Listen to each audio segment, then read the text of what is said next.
40 years of developing hockey players from youth to the pros, Minnesota Hockey Camps has a player development program for you. Located in Breezy Point, Minnesota, our professionally coached on-ice development sessions, off-ice speed training, weight room sessions, stick handling sessions, shooting skill sessions are the right program for you.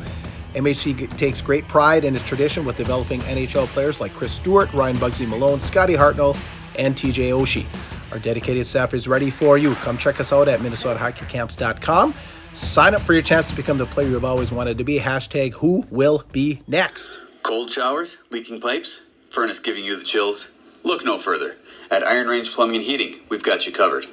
From expert plumbing solutions to HVAC magic and all sheet metal work, we are your one-stop shop for comfort and reliability. Professional service from a team that cares. Say goodbye to household woes and hello to peace of mind. Call Iron Range Plumbing and Heating today and feel the difference. At Grand Rapids Chevrolet GMC in Grand Rapids, Minnesota, we have the trucks. Over 47 new Silverados and Sierras sitting currently on the lot with more to come. We have all the options: LT, RST, LTZ, High Countries, ZR2s. We have heavy duties. We have Sierra, SLT, Elevations, Denali's. We are equipped for the truck you are looking for. With great rebates currently, with up to $12,500 off on select models, now would be a great time to take advantage of savings and get yourself into a new truck today. Grand Rapids GM in Grand Rapids, Minnesota.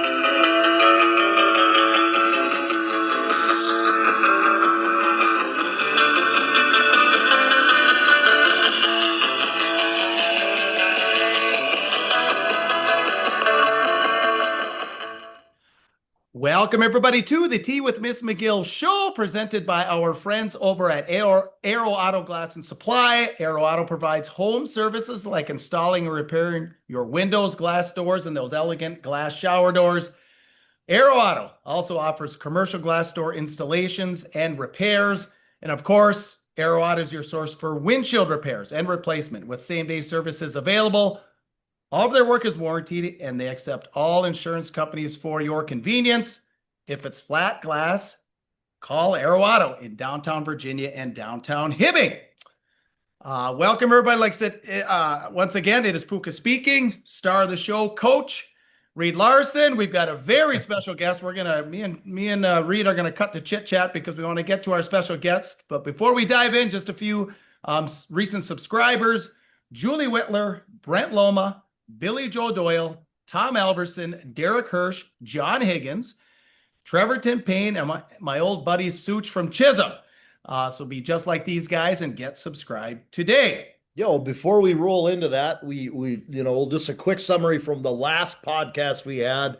We're climbing up on it. Oh yeah. We've got a reunion in August, and I promised the committee and the induction committee and everybody for the 1976 Grand Rapids State Championship team. They are doing an induction into the Athletic Hall of Fame at GRHS. That is going to be at Yanmar Arena here in Grand Rapids on August 8th, starting at noon. The team and the cheerleaders and the coaches are looking forward to as many of the hockey community, Grand Rapids and beyond, even into the Iron Range, if you want to come and celebrate with the team and the coaches and a little meet and greet afterwards. Just want to make sure we throw that plug out there. We had Buzzy Christensen on the last podcast. It was a great show. It was fun to talk about, but I promised I'd throw that out there before we get into this week. Yeah, awesome. Yep, for sure. All right, so I'll introduce our guest here. So it's our first Stanley Cup champion on the show, 6'4", 237-pound alumni of Hibbing Community College. He was a North Dakota Sioux. He was a Minnesota North Star for a game, and he's an alumni of the Pittsburgh Penguins. He's not only handsome, as you can see, but he's a great talker because he has his own podcast. So welcome to the show, Jay Caufield. Thanks for the introduction. Very nice, guys. Great to talk to you. Yeah. So I'm excited for this one. Like I told you on the phone call a couple of weeks ago, I see this picture of this guy in this Penguins jersey that's been at Hibbing Community College for the last 30 years. And I just used to think to myself, who is this guy? So today we finally get to find out who Jay Caufield is. So, I guess that's where we'll start. You're a Philly guy, just kind of, how'd you grow up? How'd you get started with hockey? Your hockey heroes from Philly, that kind of thing. Yeah, guys. It was mainly football, baseball when we grew up, and the Flyers made it big. When the Flyers won their first couple Stanley Cups and only Stanley Cups to date, that got us all wrapped up in the hockey. We started to play street hockey and things like that, and really started skating when we were around 16 years old. That's about the time frame. Yeah, that's what it was for us. And we started to play. My brother, in fact, started a high school team. We had a little club team, and really we were like playing one game a week, skating once a week, and but we loved it, right? We just saw everything that went with it. And then when I graduated from high school, I went up to a junior tryout up in Canada. I went up to Toronto and got picked to play on one junior team in Milton, Ontario. And my 1 year there, I had another year to go to it, but I got somehow Frank Catani, who to me and you guys, for all of you up there, was wonderful for me, right? And he spoke with my dad and invited me to come up to school there to try and play hockey and see if I could make the team and everything that went with it. And I chose that route. I went to Hibbing and I stopped playing high school. Ironically for me, I didn't play high school football. That's when I started playing hockey. But when I went to Hibbing, I went back into the football world with Art Malo was the coach of the football team at Hibbing Community College, him and JC. And I played football and hockey there. And also tennis, boys. I don't know if you know that, but Frank Catani was the tennis coach. So No, I didn't even we know they did had all of tennis it. there. We loved it. We loved it. I think we all played tennis, and Frank was awesome, but we all played that. But that's really what got me out to Hibbing. Frank reaching out to my dad or communicating with my dad. And from there, I went to Hibbing, flew out there, and you know, late August or early September, and loved every moment of it. I mean, it was I loved Hibbing. I loved every part of it, and then just grew. But when I went and played football there as well, I got scholarship offers for football, and that's how I ended up going to. I had scholarship offers from multiple places, but one of them was North Dakota, and they were the one place that said they'd let me skate as well as play football, and that's what I chose. I went to Grand Forks, but my time in Hibbing was awesome, guys. It's something I'm very fond of and love the state of Minnesota as well. Well, let's back up. So you said when you started playing, you were playing one Yeah. day a week. So was that indoor, outdoor? Was it like a rec league, or did you have coaches? No, we had coaches. It was like I said, it was a club team, a high school club team, but it was indoor. We didn't have the weather for outdoor stuff, but it was mainly, when I said we skated, we practiced, tried to get a practice or two, and then had a game through the season. And that was the beginning of our introduction of our hockey world. And it kind of just all kind of flourished and went from there. But I loved the game. I loved what it was about, but I was really mainly a football. I was mainly a football, but my main sport was football. But loved hockey, and I said I loved it enough that I put football aside in high school, which you don't do that in Pennsylvania, by the way. High school football in Pennsylvania is big, and to this day, how I ended up getting back into it was really the luck of being at Hibbing, and then they had a team and needed players, and I went out and played, and that's what evolved to that. But the hockey world was just that. It was club, and it's evolved differently out in Pennsylvania. But at the time we did it, not like Hibbing. And I was really so impressed with what it was like with high school hockey up in that area, the Iron Range area. And again, as I said, boys, I loved every moment of it. I loved the atmosphere of what it was to see what high school hockey was about in that area while I was playing for the junior college. But you got a real taste of what high school and hockey was about when I went to the Iron Range. Jay, that's pretty special. And you said a couple of things that kind of tug on my heartstrings. It's one of the things of being, I coach high school hockey here in Grand Rapids. I'm one of the assistant coaches. Yeah. I'm also an assistant coach on the football team here in town. Awesome. You two are brothers, long lost brothers. I'll tell you what, we have a lot of young people that watch this podcast, a lot of kids from the Iron Range, the Duluth area, northern Minnesota that watch. And we tend to have these conversations quite often about multi-sport athletes and the importance of playing other sports. How do you feel like, and this may be a question that you can get into now or when we start talking about your time at North Dakota, but how do you feel like playing multiple sports prepared you to be able to have the competitive maturity to play at that college level? Hey, Reed, it's a great question because you know what's funny? I pose that with all the guys that come on our podcast too. All the guys are most of the people I've had on are all multiple sport athletes. I think it makes you get tested in different ways. And I know they want to really stream. Everybody wants to get, focus on one sport, and, God forbid something fails on that, and now you've got nothing. I think the multi-sport athlete makes you, it just well-round you, and you get used to it. So for me, I'm all over playing multiple things, because you never know which way it goes. And ironically, somebody like Dan Marino could have went in the MLB. Jim McMahon was just on our podcast the other day, and he's the same thing. He loved baseball, right? So when you look at it, everybody, you play on so many guys, football to hockey. Yeah, boys, I'm a fan of playing multiple sports, and then you pick your path. But to that point, playing multiple sports is a great thing to do for all kids. Makes them better athletes. Well, to be honest with you, just thinking about the multi-sport athlete thing, it's something that I've already got my master's degree, but if I ever went back, I'd write another thesis on competitive maturity and the selling point of it. And my standpoint of it is all of the same things that you said, but I would also add to those things that, the game competition looks different with different sports, right? People will talk about, well, I'm going to be training. It's the off season for hockey, but I'm going to lift weights. I'm going to go to camps. And you can't compare the different kinds of competition that you get in your 8 to 10 games of football in the fall. All of those games are an opportunity to grow competitively in a competitive atmosphere. All 25 games of that hockey season, each one is a chance to grow and an experience to get better. And obviously practices are what they are. They're important. But those competitive opportunities to compete for your school and your hometown in that moment is more chances for you to grow and mature as an athlete. Yeah, definitely. I'm totally in total agreement of that. I also think if you're lucky enough to throw in an individual sport with a couple teams, that's not a bad way to go. Whether it be golf, we all love golf. We were just talking about golf.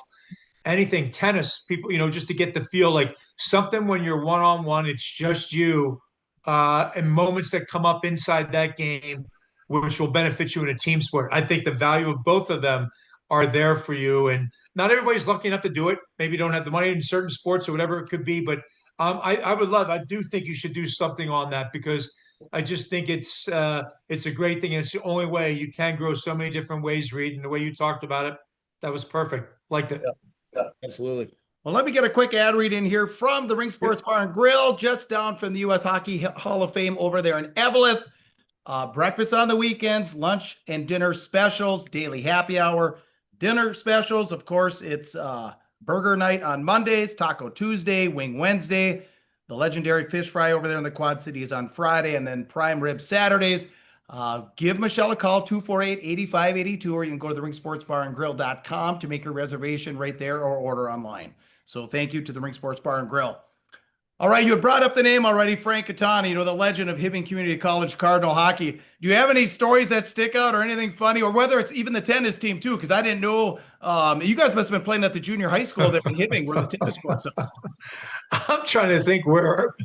No, I thought there were tennis courts right outside. Oh, maybe there were back then. Just on the other side of the park. I swear, that's what I think I remember. There was a couple boys on our team in the football world that came from Iron Mountain up in Michigan.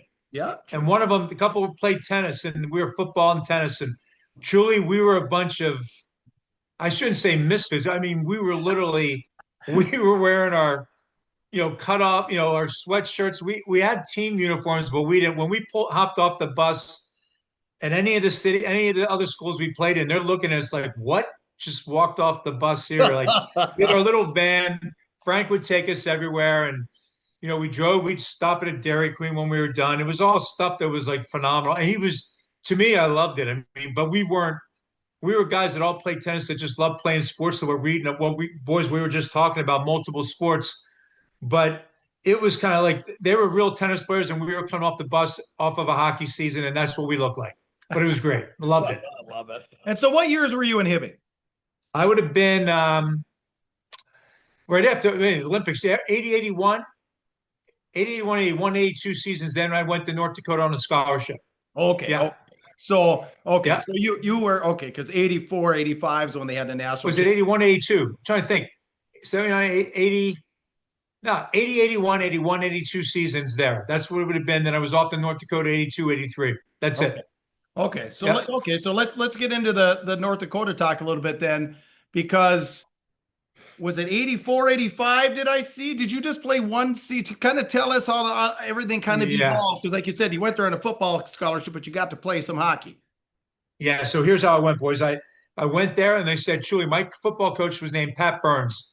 He met with when I was out in fact, we were playing Crookston Oh yeah. in for hockey. We were out there, Craig, and even Frank was with me when I met with the UND football coaches who met me out there. They came to see me a couple games, a couple times during the football season. Then they met me when I was on the hockey season and offered me a scholarship.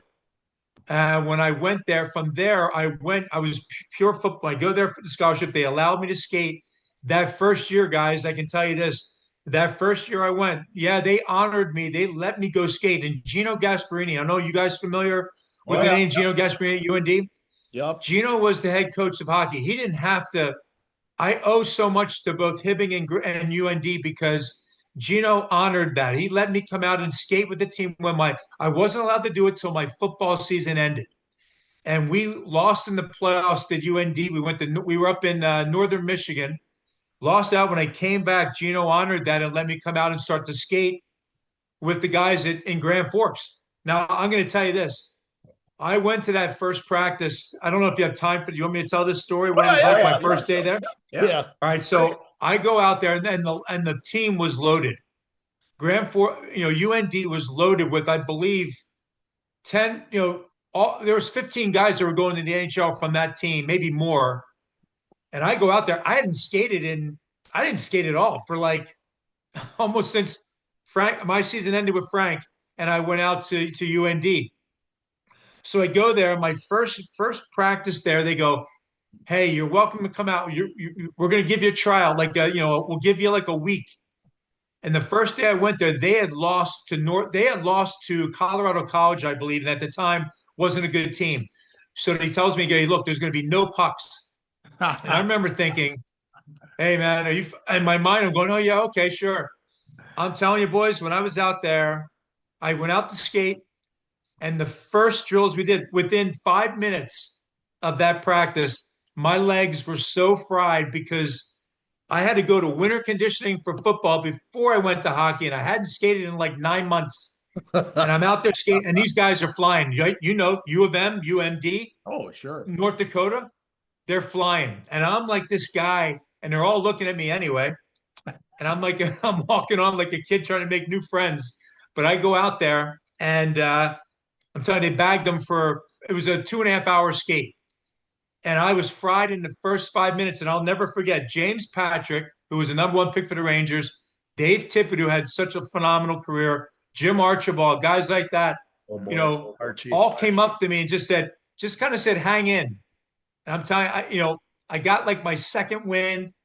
Guys were throwing up. I never got sick, but I was like grinding it out. And at the end of that practice, Gino came up to me and said, just go grab yourself a locker. Anybody who got through that practice can stay on this team. And that's how I made it. So that year, that's how they kept me on that team. I skated with them the rest of the season. So from late November through the college season, I stayed there and skated. And then the next year came about, and they asked me, was I coming back? And I had to stay. Here you go, Reed. I had to make a decision. The NFL, like being told that as a linebacker in North Dakota, I was being projected to have a good, a potential career football-wise. I had to make a decision. So I stopped skating. I didn't skate. I told Gino that had to make a move just to football. I appreciated everything they did and just stayed focused on football.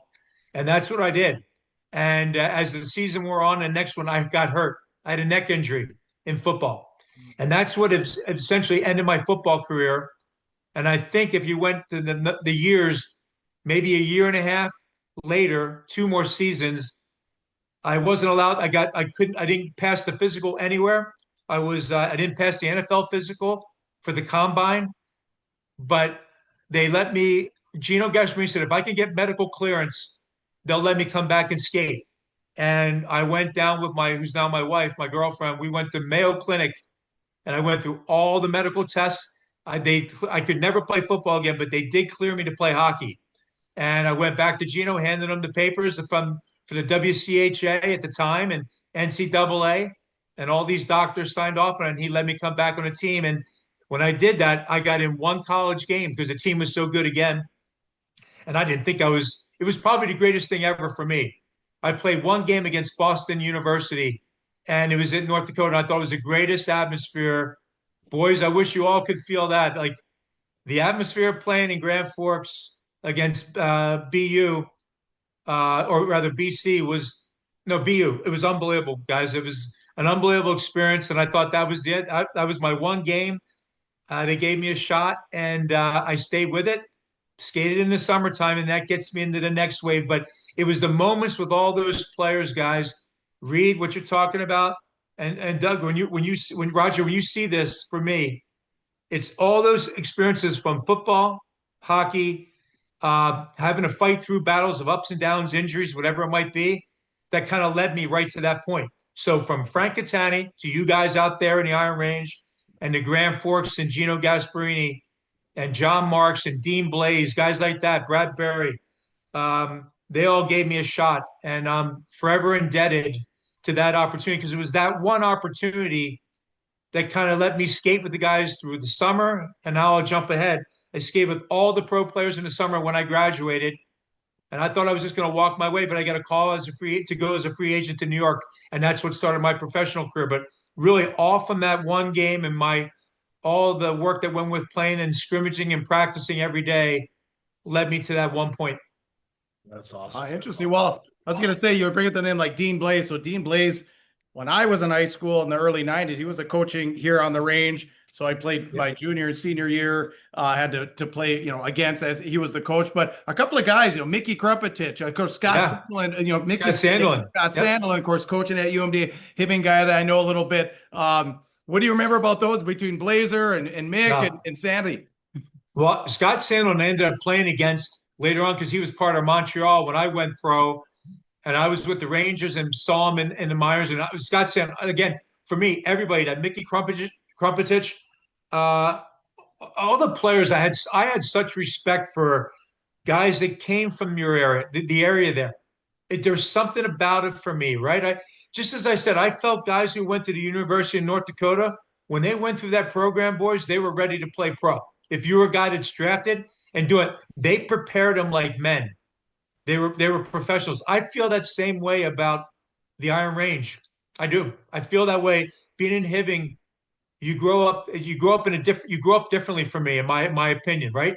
In that world, I felt that way. So anybody that came from there, anybody that had a look, anybody that got a taste of, Division I hockey, anybody that played at the junior college level, all the grinding that goes through it, I have total respect for every athlete that went through and to those different degrees. And read what you're talking about, coaching high school, every phase of it, because it's a grind at every level. But those guys like Mickey Krupetich and Scott Sandlin, and then Dean Blaze. Dean Blaze was a part of that. And guys, he was the one that he set up summer skate program. He was skating the pros in the summertime. So from having him be an assistant coach at UND, and he was tough. He was tough, right? And then when he ran the summer program, I learned so much from that. And from all those, it was 20, 25 guys that came in from all across the league that came to skate there for like a month before they went to camp. And that's what I did. They invited me to skate with them, and I skated and learned every day. And I had no idea. When I went back, when I was going to take a second major, I graduated. I was taking a second major in Grand Forks. And I got a phone call then. Dean Blaze came down and Kerry Eads came down and told me that, hey, they let me still skate, by the way. They gave me the key to the rink. I could go out and skate just in case something happened. Yeah. So then they come down. I remember skating by myself out on the rink. And it was a Friday, I remember. And they said, hey, Jay, how's it going? Blah, blah, blah, kind of making a light of it. And he go, you want to go to New York? I go, yeah, what about it? He goes, you just got a call from Craig Patrick as a free agent. They want to fly you in. And I hopped off the ice, packed my bag. They packed me up stuff, went back, and my girlfriend at the time took me to the airport, and I flew to New York. That's what it was like for me. I have a feeling, we're hockey guys. You don't have to lie to us. I have a feeling you weren't at UND to skate in the summers. I have a feeling it was the girlfriend. I'm starting to catch on to this game. Yeah, she was. Yeah, right. So she stayed there. So it's now she became my wife She was going to law school then. She was starting her first year of law school. So she's While I from was where? that. She's from Minneapolis, in fact, right? Oh, So okay. Minnesota, went to Grand Forks. Well, they ended up moving out to North Dakota. She ended up in Grand Forks, but she was from Minneapolis originally. Went to school in Grand Forks, met her there, and from there, she was there. And like I said, she was starting her law school career, and she was 3 years of school left with that. And I was when I was starting my first year pro. So I went out. She was still at school, and I finished up. When she finished up, that's when we got married after that. And but yeah, that kept me around. You're right. That's right, Roger. You're right on that one, big man. The It was good. truth Listen, comes Yeah. out. I got it. You drug it right out of me. That's absolutely right. But it's funny you talk about Dean Blaze being a hard ass because like I Yeah. said, with the guys up in International Falls, we was coaching those days. Said, "Oh God, he was tough." And I actually lost the state championship game against Kerry Eads, was coaching Warroad in the Right. early 90s. So there's another name, which I guess I didn't realize he was coaching back then. But Yeah. so 84, 85, I see when you were there. Could you see, because of course they won the national title in 87, could you see Yeah. like they were going to achieve big things? Yeah, I told you I was so impressed with the guys. I mean, that's when they got that. When I went back, when I played, when I told you when I skated the first year I was there, it was a whole different crew, like a seasoned veteran, like Dean Decision was the captain, guys like that. But I said James Patrick, Dave Tippett, and the list goes on and on. But when I came back the second time, that's when guys like Brad Berry were there, Tony Herkus, Bob Joyce, and then you look at Ed Belfour. So you could see and I think all that went with it, right? The guys who you knew were top picks in the NHL already. That there, yeah, you could see that. And I'll stress again, the way Gino coached those guys with Dean and Kerry and John Marks. I said they groomed them to be, when you come out of there, you're kind of coming out of there more like a man, right? That's what you're doing. And I referenced that, by the way. I'm going to go back for 1 second to Frank. Frank did the same thing for me and for the players that were there. He gave you a responsibility, expected you to be responsible, and he handled you like a man. That's what I loved about Frank. It wasn't, I mean, I could say that each and every day. Truly, there are certain people that help shape you as you grow up. But Frank was one there. Then I see Gino at UND. So I always refer to Frank and Gino in that category of the hard-nosed, direct, and expect you to do your best each and every shift, whatever it might be, or whatever you need to do to be responsible. All those guys fall in that category. So yeah, when you go back to that one season, guys, you could see that UND was on their way. And it's each and every year. They expect to be the best. And I think that's how it played out that next couple of years. Okay. Let me get a quick ad read in here. Yep. Aspire Heating and Control, your local Bryant dealer, and Bryant is the official heating and cooling company of your Minnesota Wild. Aspire specializes in gas, electric, and hydronic heating and cooling systems for existing and new construction. Residential and commercial installations available. Services include forced air systems, boilers, heat pumps, mini splits. They are, of course, licensed and bonded. We've had Justin to the house doing some repairs on our air conditioning. So give him a call, 999-5957. Aspire Heating and Control, 999-5957. All right, before we take a quick break here, I know you had the Ranger thing, but I want to get into the one game that you played for the North Stars, 87, 88. Of course, Reed and I, that's when we were kids. I was a sixth grader, 87, 88. And a couple more names that come up from the Iron Range. John Casey from right here in Grand Rapids. Yes. Pat Micheletti's from my hometown of Hibbing. Of course, you played with the character Dino Cicerelli, Neil Broughton. What do you remember about that one North Star season? Yeah, well, when I got picked up by Minnesota, I was with the Rangers. We played an exhibition game against Minnesota in Cleveland, in fact, and Herb Brooks was the coach at that time. And after that game, I got traded with a guy named Dave Gagne. Dave Gagne and I went to Minnesota with Herb Brooks and a few guys. I forget who went back to the Rangers. But my experience there, that was a good one for me because I needed to I needed to play, right? I needed to play more games. And a lot of my time with Minnesota was in Kalamazoo, right? Kalamazoo was the farm, and I was with Pat Michelotti. Pat Michelotti was down there a little bit as well. So yeah, listen, that team and all the ones that everybody raves about it from Minnesota, they were wonderful for me. I was only there a little bit, but I was in camp, 2 years with them. So I had nothing but great things with them, and I got picked up by Pittsburgh the following year, or maybe the following year out of camp. So to me, I have nothing. It was great. And I believe the year that I went to Pittsburgh, Mike Modano was just coming into Minnesota. I think that was his draft year. Yeah, So yeah, 89. That sounds right. 89, I think. 88, First 88, overall 89 or the something. 88, 89 season. Yeah. So I had just gotten married in the summer of 88 and went to camp in Minnesota, and I got picked up by Pittsburgh out of camp, out of the North Star camp, and went right to Pittsburgh. And that was perfect timing for me. And it was perfect timing for the Penguins. It was, timing is everything, right, guys? It worked out just that way here in Pittsburgh. But hey, I love my time in Minnesota. I love every part of it. The one game I got called up in, I will tell you this though, I was with a guy named Chris Pryor. I don't know if you guys know who Chris Pryor was, but Chris Pryor was there. He played. In fact, he's been in the GM world. He was partnered up with Ron Hextall. We went into Detroit to play Detroit because our team was in Kalamazoo. I remember us getting the call, and it wasn't anything like a flight. We just drove right down to the Joe Louis Arena and went and played our one game. So that was our one game. Then we went back, and we kind of knew it. We kind of knew we were going in there for one game and then back. But for me, that whole year, guys, in Kalamazoo was a stepping stone year for me, and I needed that full year to kind of grow for just to make up for the lack of experience in the game in general. You know what I mean? Like the pro game. So that ended up being a good year for me. But hey, listen, the whole thing, it was a nasty. I remember the years of that hockey and the Michelettis played and Scott Sandel and all the guys that we've talked about already.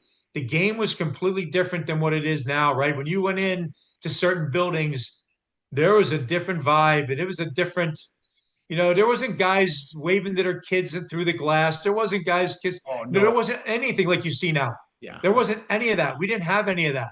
Now they, for TV features and whatever they do, it's so different. Back then, there were just guys trying to basically kill each other. I mean, it was a different world, right? It was a different world. It was a whole different world. So the thought of trying to go up and wave to your wife and your kids through the glass, that didn't happen back then. So, so we all understood that. Now hockey's in a better place and moving along. But for the years it wasn't like that. Yeah. Well, I was gonna say we got about a couple of minutes here, but so Micheletti must have been running his mouth. Did you have to go? Were you his bodyguard? I mean, he's known for a little jaw jacking. No. Listen, he was, and again, as we know, I knew from Hibbing and all that, but no, I knew what a great player he was from high school through college, and got to know him there in the minors more than anything else. But that was my time. No, he was.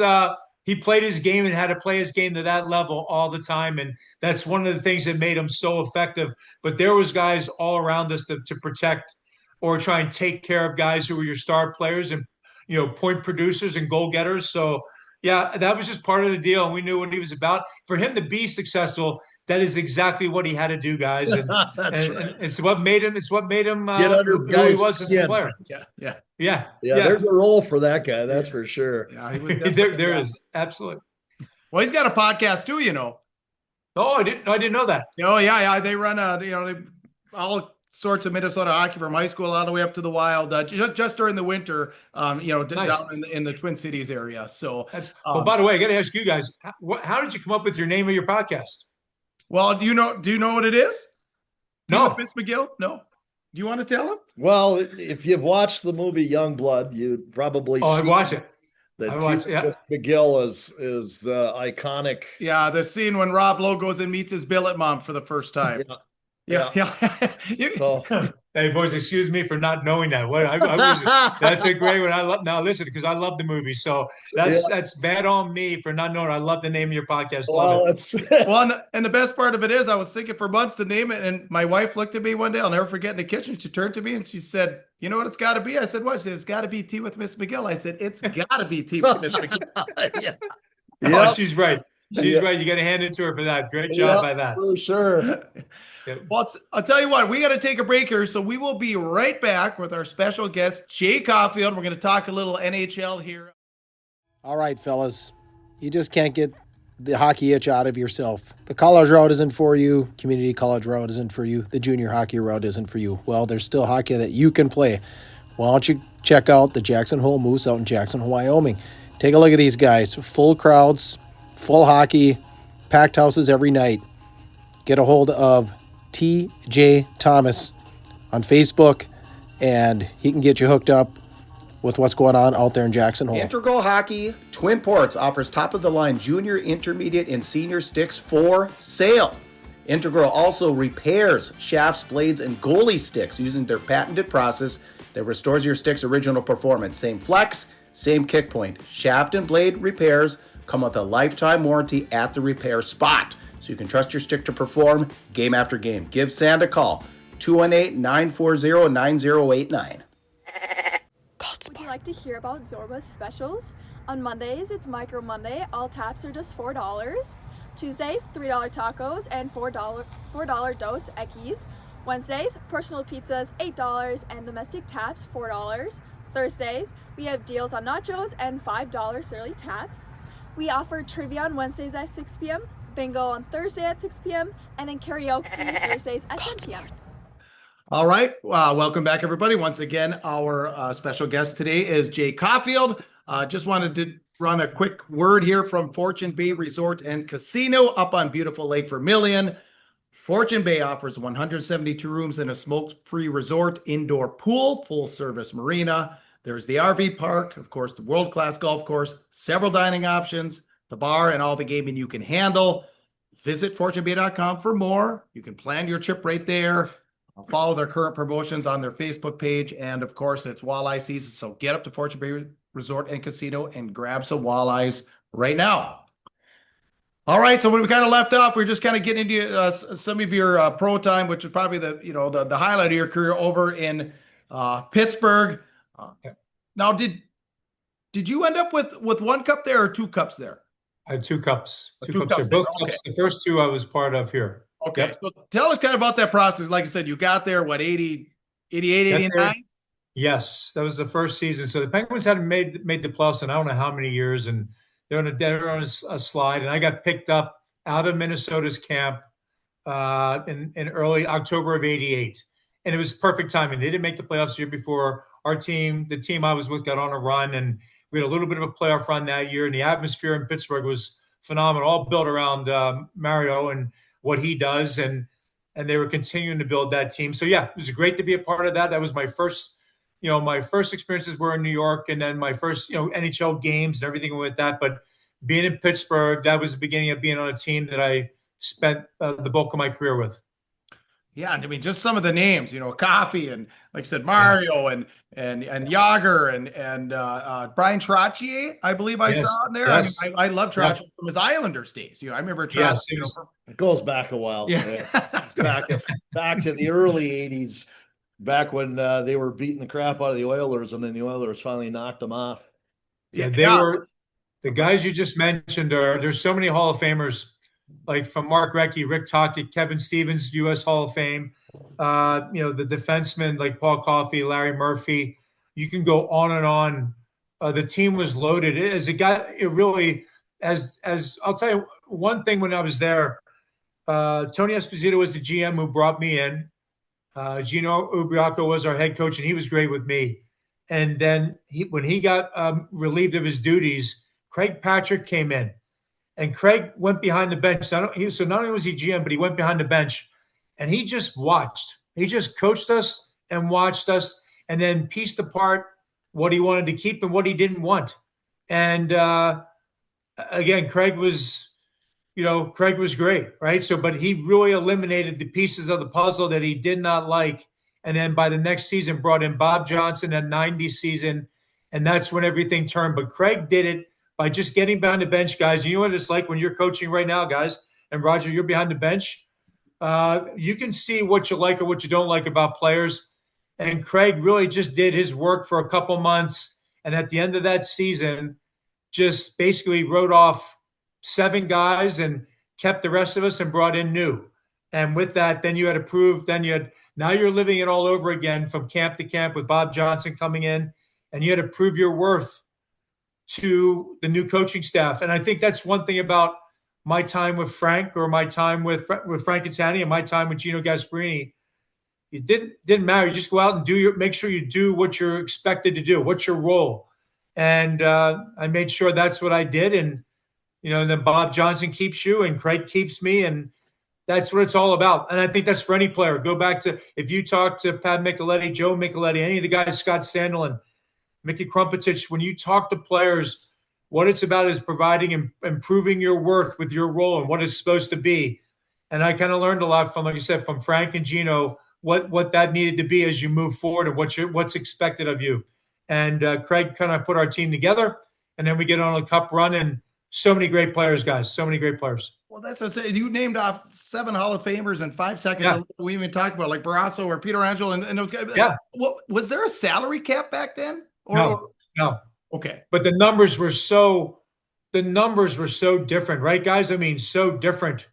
I mean, look at guys signing deals 12 to 15 million now, and well deserved. I've never been one of those guys that, there can be a lot of older players in every sport, football world, basketball world, hockey world, where, the money's nowhere. But at the time, you looked at the numbers that guys were getting, and it was great. But that's when the $1 million deals started coming along and that kind of thing, but not like what we see today. And like Mario, the best player in the world, like, truly, Gretzky and Mario, what they've done in the game. And Mario, barring injury, if he was not injured and didn't have the health issues, what numbers would he have ended up having? He was That's the $1 million question. Yeah. Oh, it is. It really is. And they're both, like, I'm around. Let's see who we got with. Just guys who I'm around. All pretty much the names I mentioned are guys that I'm still around today. Everybody's a close. There's good guys. I mean, we golf all the time, but it's just they have a way about them, right, guys? The superstars and what they do. But yeah, the injury bug really got him. But yeah, to go back to the part about salary cap, no, you could pick and put things together. It's a different world with the cap and everything that goes with that. But to be able to make moves, Craig made deals that brought guys in. Ronnie Francis then comes along, Ulf Samuelsson, all that. And one player, guys, who ironically, I played my one college game at North Dakota against him, was a guy named John Cullen. John Cullen, to this day, holds the scoring records at BU. And my one game was against him in college, and we've talked about this at so many different times. And then I ended up being teammates with him in Pittsburgh. He was part of the trade. He went, Ronnie Francis came back. And that trade solidified the Penguins, but John Cullen was such a big part of it. And we all know what that's about. I said earlier, timing is everything. And Cully was just such a valuable piece for us, but he was the one piece that everybody else wanted. When we brought Ronnie Francis in, he was the guy that had to get moved. And that's part of the business and the world. But that was tough to see a player like that go. But again, guys, so many great players that were here and all great guys. Well, I'll tell you, nothing against all of your success there with Pittsburgh, and no offense to you, but you were part of the team that broke my heart. Broke our heart. 1990. I was all in with the Minnesota North Stars. I was so excited in 90, and then Pittsburgh comes in, and I'm thinking, oh yeah, here we go. John Casey's going to be the guy to stop them all, and Grand Rapids boy, state champ here, and he's going to win it all for him. And I was so heartbroken. Yeah, I get it. Especially you had the early lead in the series too, right? Yeah, you get the early lead.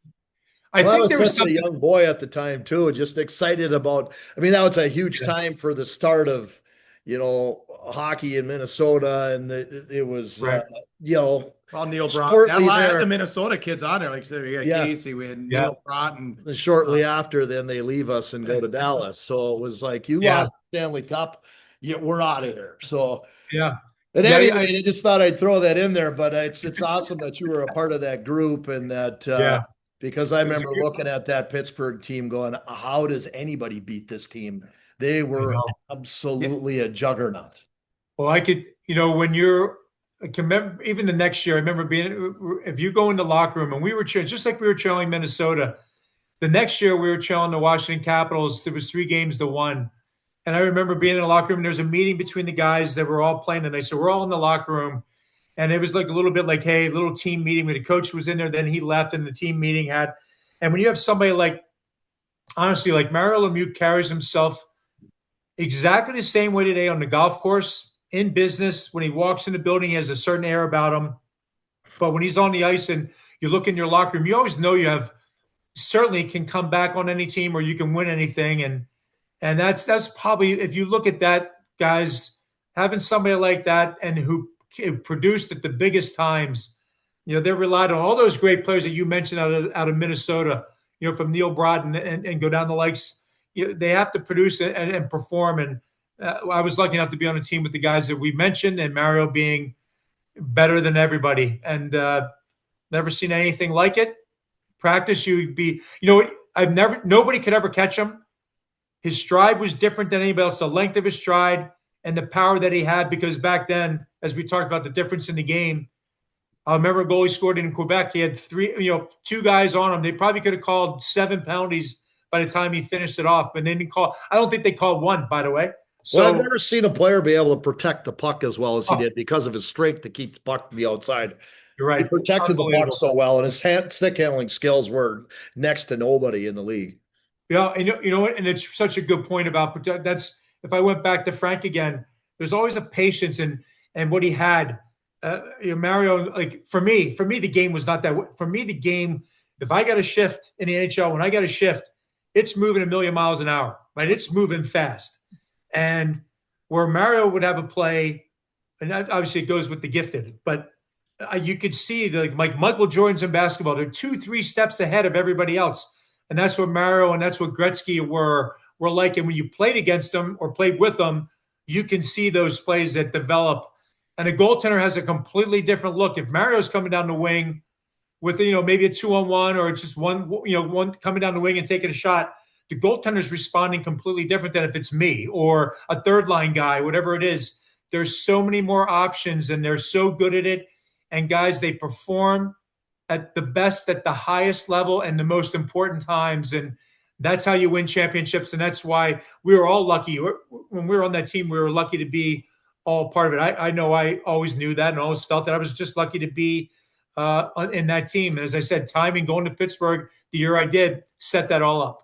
That's awesome. So after that meeting, you alluded to the meeting with Washington, after the Washington, when they were up 3-1, so Mario, you say just put the team on his back and it was moving. Yeah, so in that meeting, you're right. So we talked about trying to change the scheme. Scotty Bowman had an idea, but Mario, Rick Tocchet, Kevin Stevens, all guys like that stood up and, kind of to a man, changed how we played through the neutral zone. It was a big part of it, right? Went a different direction with it. And then also, as what you just mentioned, truly, he put us on his back as well. He lit it up, but how we played as a team was different. And then we ended up winning 3 straight and then moving on and then really running through the rest of the league for the second cup. But I think my experience, and by the way, guys, I had Frank Catani. Frank came down to the game, the clinching game, guys, in Minnesota.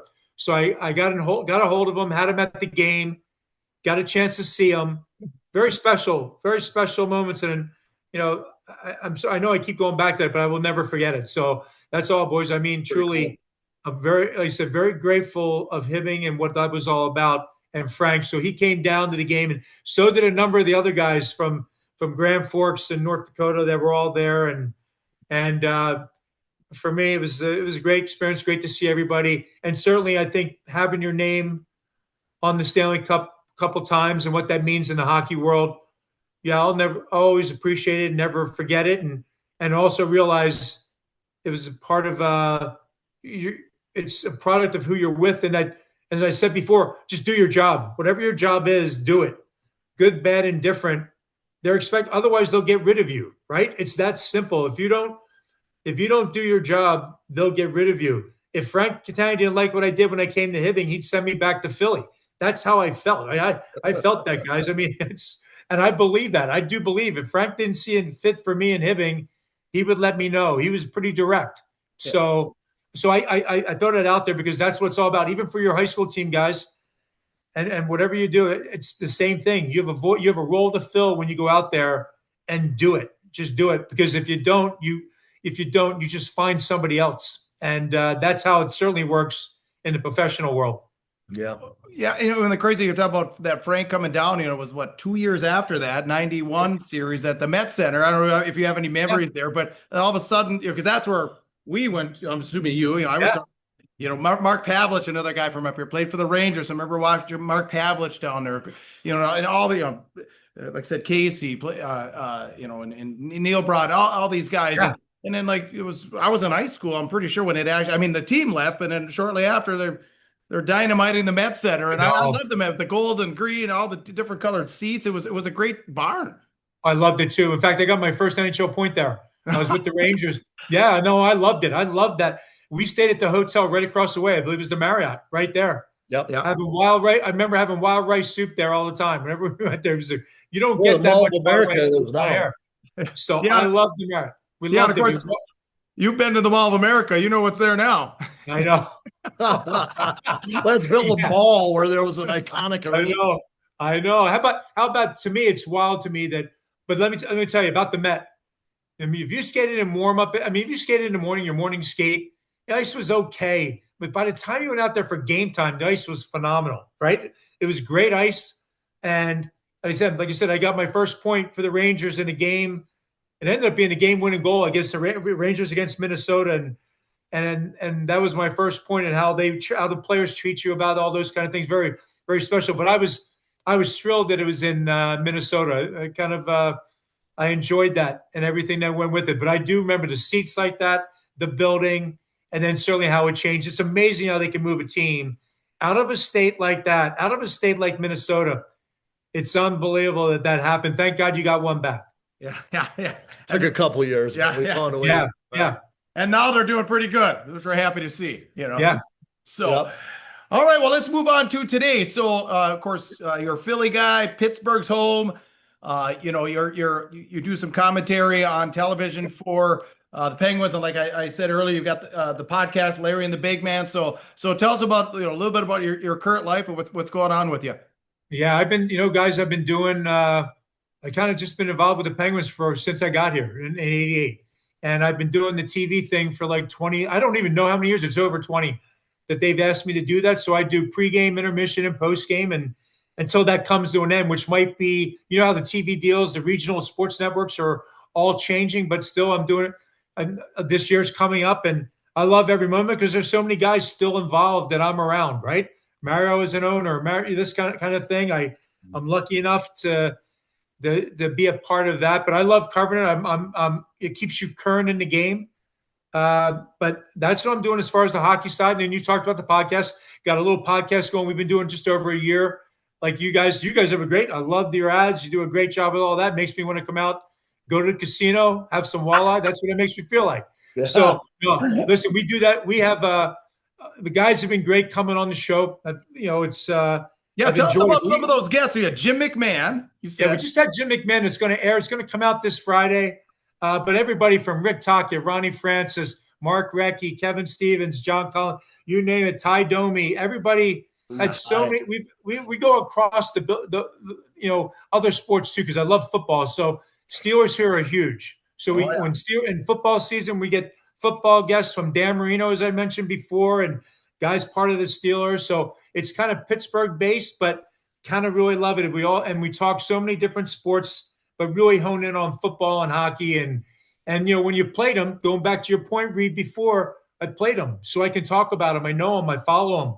And, we kind of love that. So but I will tell you guys, being in Pittsburgh, I got two girls, both from, born and raised in Pittsburgh, blessed with that. And they're still in the city, played basketball all through college. And my wife, Alicia, she's an attorney, CPA. She's handled all our business stuff. So we've been here, resided here. And it's nice, though, when we go back to Minnesota to visit. I've raved about, I hope you get the feel of how I feel about the state of Minnesota, because I really enjoyed, as I said, I enjoyed my time in Hibbing and everything that went with it. The bars that we went to and downtown Hibbing, every little piece of it, and out to Grand Rapids, as we said, with my Alicia's family has a place out there by Grand Rapids.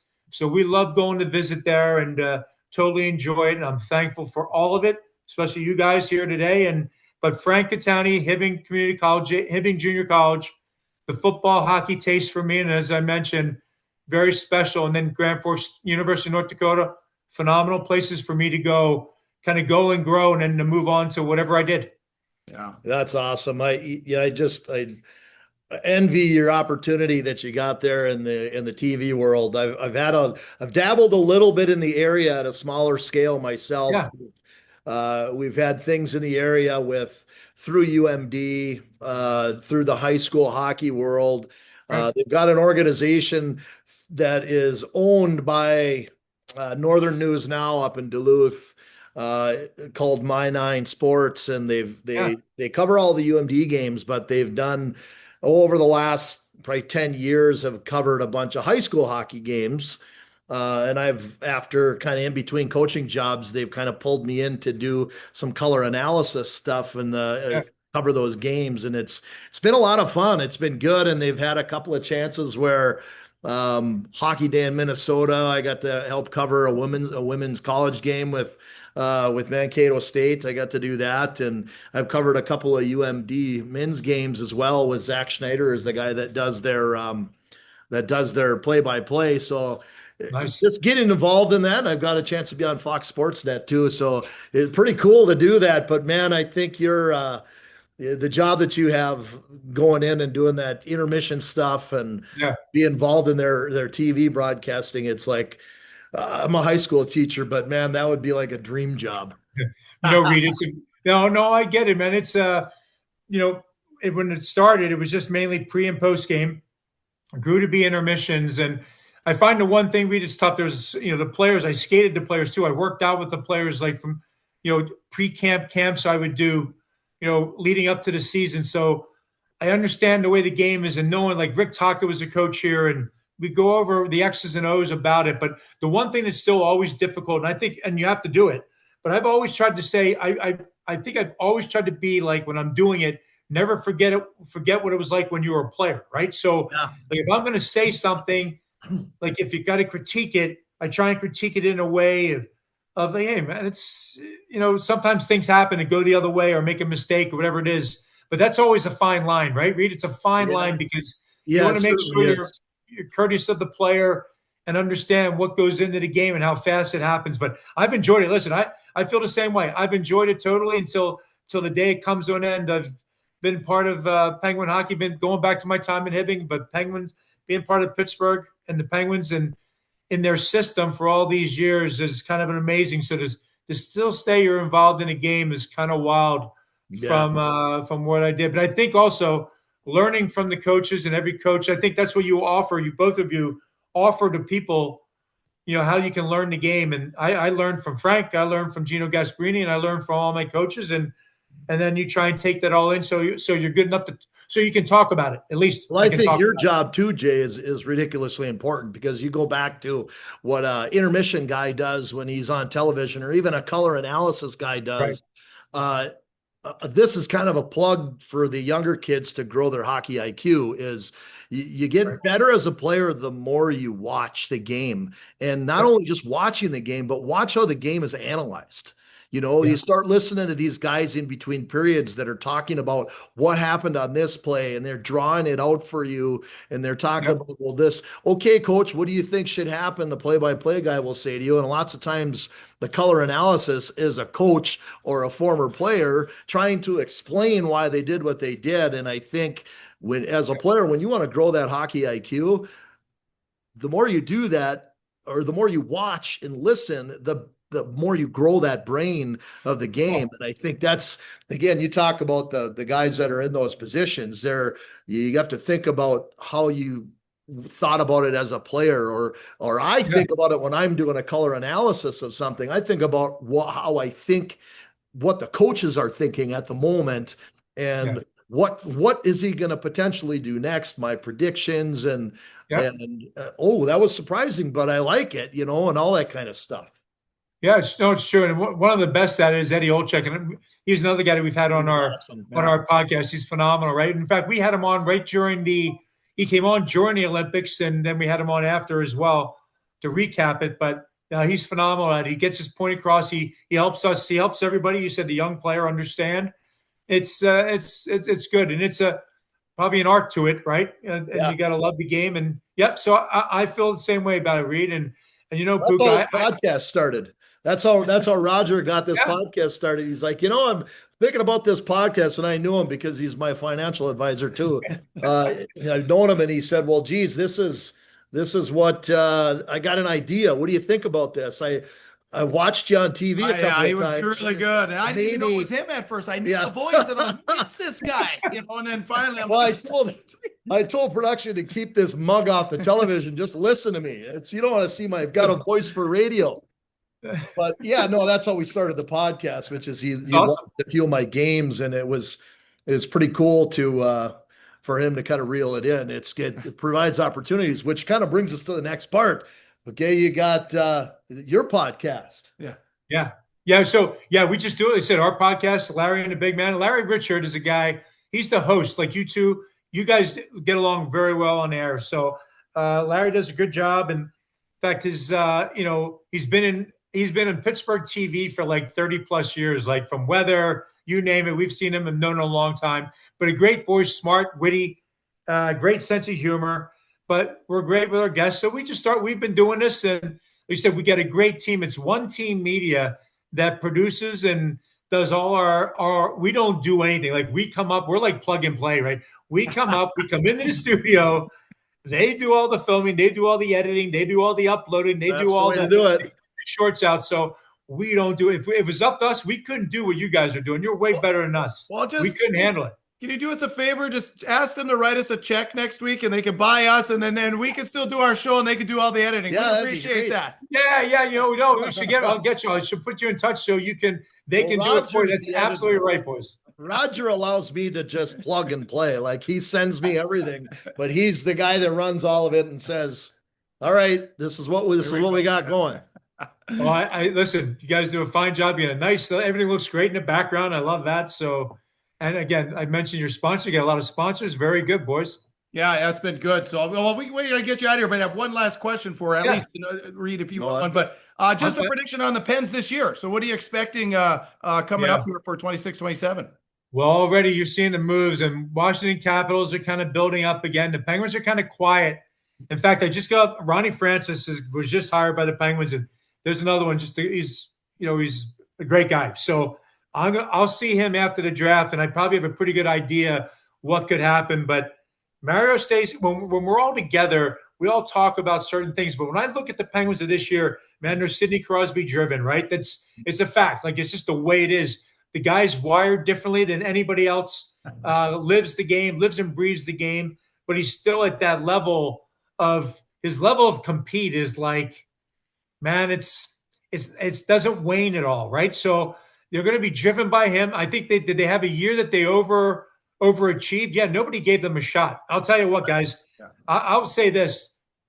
Coach of the year, Dan Muse could have been coach of the year. Kyle Dubas could have been GM of the year because to put together what they did when people gave them, a 4% chance to make the playoffs, if that even at times.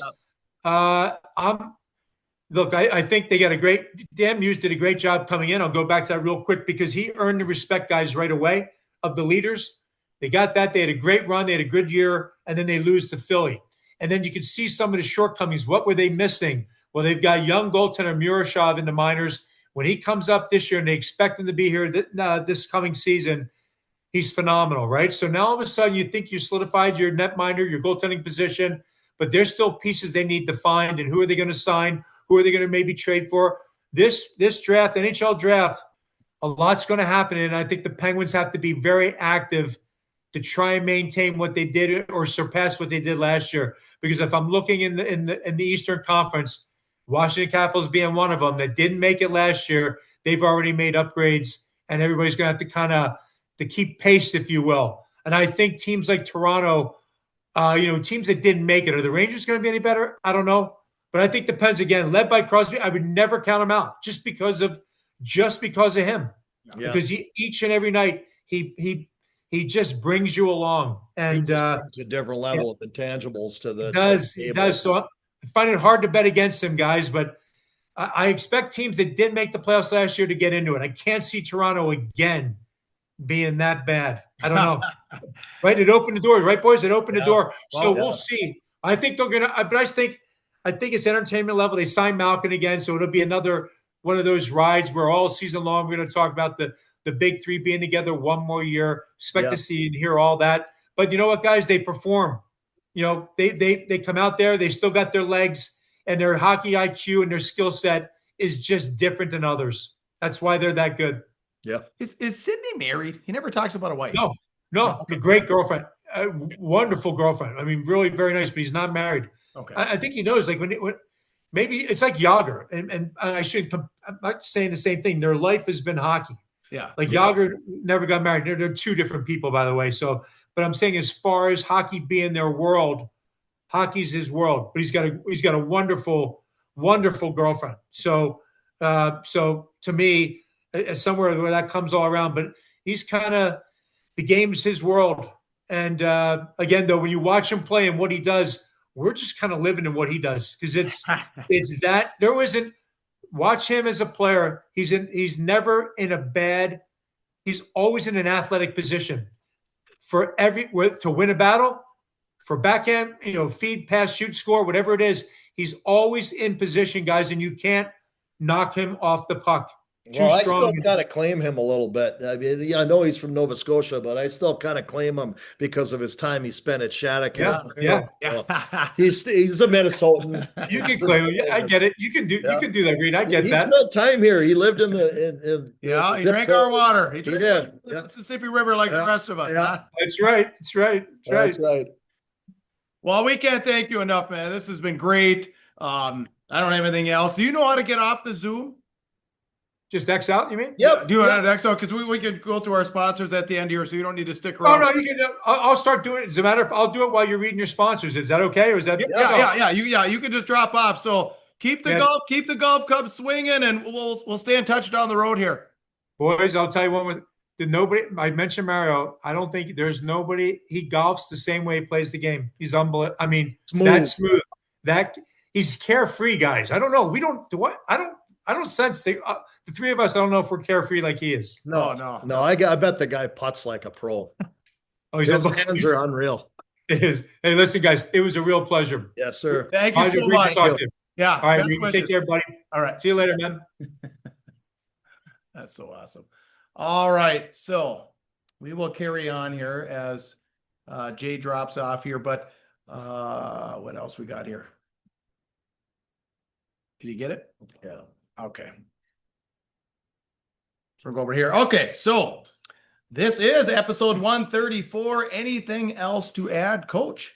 Nope. Just enjoy the weather. We're rolling up here on the end of June and right into July, and it doesn't seem like it's hockey season, but it is. There's camps that are coming up for players. There's this weekend, there's national tournaments or national development camps going on out east. We've got players from the Iron Range area that are out in Buffalo as we speak. Yeah, draft for the it would be like the high performance level kids, right? Like USA 16. That's why, because the NHL draft is there. How convenient for all the GMs to be right there. Huh? And then again, you've got your area kids that are hoping to be drafted here in the next few days. One of which is a goaltender here in Grand Rapids. Carter Casey, hoping that he gets taken, and we got our hopes in for him. Yeah, exactly. Is there anyone else from the area on the list? Not I couldn't name anybody. Yeah, it's kind of the one that I'm following. Yeah, right. Just Carter. So, all right. Well, if that's all you got here, we appreciate you joining us. Find us everywhere. Find us under T McGill with X, T with Miss McGill on Instagram, Spotify, Apple Podcasts, Facebook, YouTube. It's Goat Sports Media LLC. Make sure you include the LLC. And on Rumble, it's just Goat Sports, one word. Of course, we've always got merch, caps. If you need that late Father's Day gift, let us know. Cash App, Venmo, PayPal, we get all that taken care of. And of course, a big thanks to the greatest partners on earth by Wabick Family and Virginia Family Dental, Aspire Heating and Control, the Ring Sports Bar and Grill, Arrow Auto Glass and Door, Fortune Bay Resort and Casino, Zorbas of Grand Rapids. We should head out there right now, get out in some sun. It would be great. Iron Range Goalie Academy, Grand Rapids Chevrolet GMC, Minnesota Hockey Camps. Jackson Hole Moose Hockey Club. Shout out to TJ. He was just in town. Big tournament winner. Iron Range Plumbing and Heating, Integral Hockey Twin Ports. Of course, happy birthday, America. 250th birthday coming here in just a couple weeks. So have a great Independence Day weekend, everybody. For Reed Larson, I am Puka. Get out there and be your dream. You're tuned to the Goat Sports Media Audio Network, cleaned by Virginia Family Goat Dental. Sports. Woo! Thanks for tuning in, everyone. If you liked the show, please leave a review and subscribe. We would appreciate that. It is Puka. Another show from Goat Sports Media that we'd like to tell you about. If you're into dirt track racing, it is that time of year. The One to Go show covers dirt track racing in the upper Midwest each and every week. Facebook, YouTube, podcast. So find it all your favorite places. Join Ryan Aho, hockey coach Jeff Krause, and Bert Lehman is break down all the action weekly. Check them out right now.